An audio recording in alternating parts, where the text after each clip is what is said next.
Hello guys, আপনাদের phone অনেক hang করে, অনেক স্লো করে, তাহলে এই ভিডিওটি দেখুন। এই ভিডিওটা আশা করি আপনার অনেক কাজে লাগবে। আপনার ফোনে যদি একটু হ্যাং অথবা ল্যাগ করে, তো এই সেটিংগুলো করেন, আপনার ফোনে একটু হ্যাং অথবা ল্যাগ করবে না। প্রথমত আপনি যে সব কিছু চালান, ফেসবুক, ইউটিউব কিংবা হোয়াটসঅ্যাপ, এগুলো যেন সব ব্যাকগ্রাউন্ড প্রসেস চলে, মানে এই যে এখানে যে ব্যাক বাটন আছে, মাঝখানে চাপ দিলে এখানে সব বাটন থাকে, এগুলা ব্যাকগ্রাউন্ড, এখানে সব এমপি ডাটা খায় অনেক, এগুলোর জন্য আপনার ফোন অনেক স্লো হতে পারে। এগুলা এখান থেকে চেষ্টা করবেন সবসময় কাটার জন্য, এখান থেকে সব রিসেন্ট করে দিবেন, এইভাবে ডিলিট করে দিবেন, হ্যাং অথবা ল্যাগও করবে না, এরকমভাবে কেটে দিবেন। তারপরে ব্যাক বাটনে চলে আসবেন। আর আপনাদের ফোনে যত ভাড়াবাড়ি অ্যাপ আছে, মানে যদি আপনি মনে করেন অনেক দিন হয়ে গেছে, 1 মাস 2 মাস কিংবা 3 মাস ওই অ্যাপটা আপনি চালাচ্ছেন না, ওই অ্যাপটা আপনার ফোন থেকে আনইনস্টল করে দেবেন। ওটা এটা তার দরকার নাই, শুধু শুধু আপনার ফোনে জায়গা খাবে, ওটার জন্য আপনার ফোন অনেকটা ভারী হবে, ফোনে একটু স্লো হয়ে যাবে, সেই জন্য ওটা আনইনস্টল করে দেবেন। এইভাবে চাপ দিয়ে ধরে যেখানে আনইনস্টল লেখা আছে চাপ দিয়ে আনইনস্টল করে দিবেন। তারপর আরেকটা সেটিং আছে, এটা করলেও আপনার ফোনটা অনেক স্পিড হবে। এখানে চাপ দিয়ে ধরে রাখবেন অ্যাপটা, এখানে দেখেন অ্যাপ ইনফরমেশন, এখানে চাপ দিবেন। এখানে যাওয়ার পরে একটু নিচে যাবেন, দেখবেন এখানে স্টোরেজ ইউজিং, এখানে চাপ দিবেন। দেখবেন এই যে এখানে ক্লিয়ার ক্যাচ, এটা করে দিবেন। এটা করলে আপনার ওই মানে যেটাই করবেন ওটার জন্য একটা, এই অ্যাপটার জন্য একটু ভালো হবে, আপনার ফোনে একটু চাই ইউজ করে মজা পাবেন, আর স্লো করবে না। তারপরে এখানে দেখবেন, আর এই সেটিংটি করুন, আপনার ফোনটা একদমই স্মুথ চলবে, যত পুরান ফোন কেন হোক না কেন আপনার ফোন অনেক ফাস্ট কাজ করবে।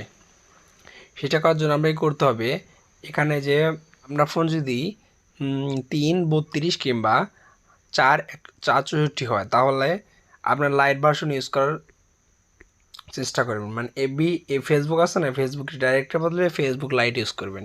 এবং ইউটিউব আছে একটা, ইউটিউব গো ইউজ করতে পারেন, ওটা ইউজ করলে আপনার ফোনে অনেক স্পিডে চলবে, আর ওটা ভালোভাবে চলবে। আর যদি আপনার 8 জিবি কিংবা 128 কিংবা 256 হয়, তাহলে এইরকমই ফেসবুক চালাবেন, কোনো সমস্যা হবে না। আর একটা ফল হচ্ছে, আপনার যে এইখানে দেখেন যে গুগল লেখা আছে, সার্চ উইথ গুগল, এটা যে বারবার ডাটা অফ এবং চালু করেন, তার জন্য এখান থেকে কিন্তু অনেক সময় এমবি কেটে নেয়। এটা যদি আপনি কেটে দেন আপনার পক্ষে ভালো হবে, ফোনটা স্মুথ চলবে, আপনার এমবি একটু কম ফুরাবে, সেজন্য এটা অফ করে রাখার চেষ্টা করবেন। লাস্ট একটা গুরুত্বপূর্ণ সেটিং আপনারা বলছি, আপনারা যাবেন একটা সেটিংসে, যাওয়ার পর স্ক্রল ডাউন করে একটু নিচে যাবেন, একটু নিচে যে দেখবেন, এখানে দেখবেন অ্যাবাউট ডিভাইসে যাবেন, একটু নিচে করে যে ভার্সনে চলে যাবেন, বিল নাম্বার এইখানে 5বার চাপ দিবেন। আমার যেহেতু ডেভেলপ অপশন চালু করা আছে, তো আমার দরকার নেই, আপনারা 5বার চাপ দিলেই ডেভেলপ অপশনটা চালু হয়ে যাবে। তারপর ব্যাক বাটনে চলে যাবেন, যাওয়ার পরে একটু এইখানে চলে আসবেন, আর একটা ব্যাক দিয়ে সিস্টেম সেটিংস এখানে চলে যাবেন, যাওয়ার পরে একটু নিচে যাবেন, দেখবেন এখানে ডেভেলপার অপশন চালু হয়ে গেছে, এখানে ঢুকে যাবেন। এখানে যাওয়ার পর একটু নিচে যাবেন, নিচে যাওয়ার পর দেখবেন এইখানে লেখা আছে যে এনেবল জিপি ডিবাগ লেয়ার, এটা অন করে দিবেন। আমি যেহেতু অন করছি, তো এই যে এইরকম অন করে দিবেন, এটা দিলে আপনার ফোনটা একটু স্মুথ চলবে, স্পিড ভালো হবে। তারপরে আর একটু নিচে যাবেন, দেখবেন এখানে আছে যে উইন্ডো অ্যানিমেশন স্কিল, এই 3টা আছে, এটা সব মানে অন দেওয়া থাকবে। আপনারা এই করবেন যে 0.5x দিয়ে রাখবেন, 3টাতে 0.5x দিয়ে দিবেন। এটা দিলে আপনার ফোন রিসেন্ট থেকে যা সব কিছু কাটবেন, ওটা অনেক স্মুথলি কাটবে, আপনার ফোনটা অনেক স্পিড হয়ে যাবে, সব কিছু টিভি যেতে পারবেন। আর এটা হলো 4x মাসা, এটা যদি চালু করেন গেমিংয়ের জন্য অনেক ভালো হবে, যারা গেমার তাদের জন্য অনেক ভালো, গেম খেলতে অনেক ভালো হবে, গেমে কোনো ল্যাগ দিবে না।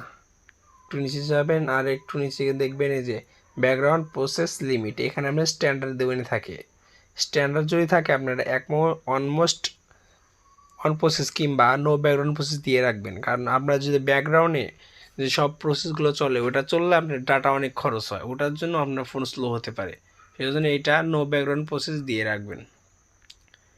দেওয়ার পরে আপনার সেটিং কমপ্লিট, এখন আপনার ফোন একদম স্মুথ চলবে, কোনো হ্যাং করবে না। গাইজ যদি ভিডিওটা ভালো লাগে একটা লাইক, একটা কমেন্ট এবং একটা শেয়ার করে দিন।